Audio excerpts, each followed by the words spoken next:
Hi everybody, it's day 2 of our stories that we are reading, one a day for the whole week leading up to Pink Shirt Day. And Pink Shirt Day is on the 24th of February. We're really excited. Today I chose a really fun story. It's called The Smallest Girl in the Smallest Grade. And it's by Justin Roberts. And I think it's a great story because it has a really good message about how anybody can stand up for kindness and things that you can do.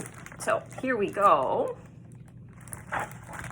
Hardly anyone noticed young Sally McBee.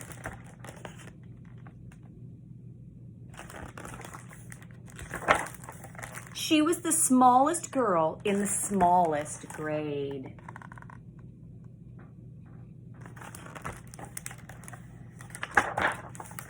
Sure, her name could be heard in the daily roll call, and she marched with her books down the same school hall, but hardly anyone noticed young Sally McBee. And they certainly didn't know, or at least didn't mention, that Sally was paying super extra special attention.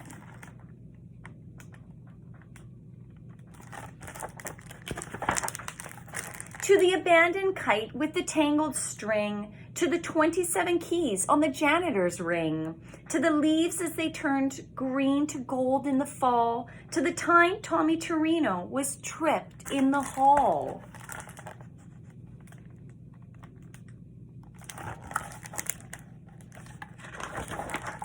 She watched as the wildflowers tipped toward the light and heard the howl of a hound dog late one night. She was there when the stray cats who normally fought conducted a meeting in the parking lot.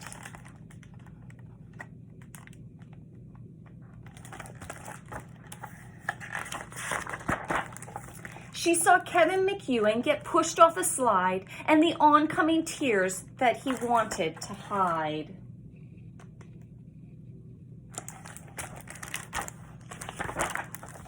And she'll never forget that parent-teacher day when Billy's much larger father dragged him away.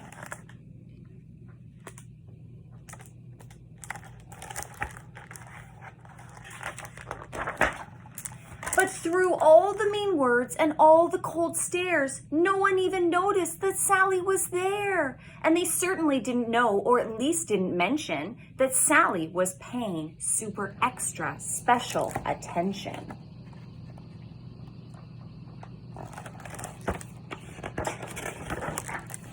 She'd seen how a whisper could make someone cower like a bulldozer crushing through fields of wildflowers. And it kept piling up the discarded debris, those beautiful kites tangled in trees.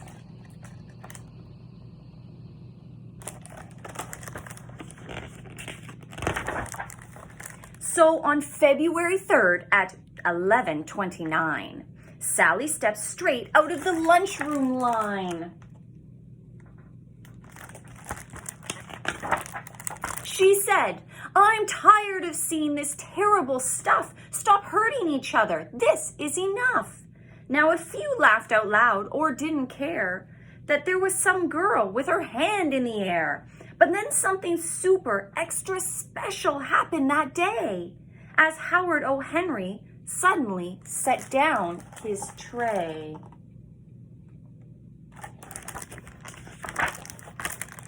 Like waves rolling in one after another, first Molly rose up, then Michael's twin brother. It was Tyrone and then Tyrence, then Amanda and Paul, who pushed out their chairs and stretched their arms tall. From the friendly lunch lady with the dishes she carted to that new third grade teacher who had hardly just recently started.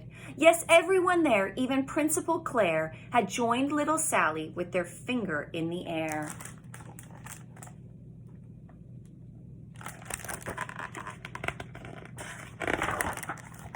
And though hound dogs were destined to howl at night, and most stray cat meetings would end up as fights, and kites would continue to get stuck in trees, they all felt for a moment like the janitor's keys, fastened together with a heavy steel ring that held all the secrets to unlock everything.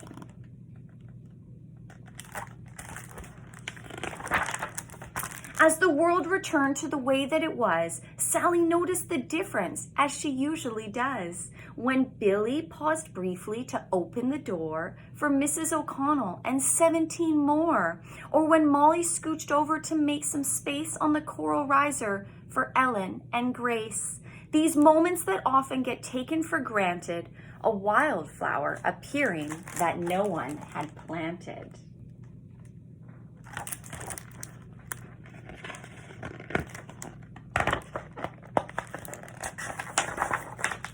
The swing soon resumed their rhythm and sway, and day turned to night, and night turned to day.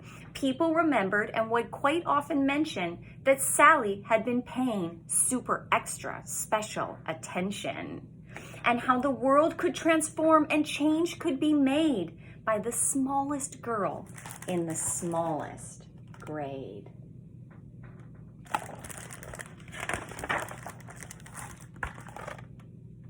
So I hope today that you will think about how you can use your voice to stand up for kindness, to make people feel included and like they're important and that they matter at our school, and really take the time today to think about what you can do. I hope you have a fantastic one. I'll see you tomorrow.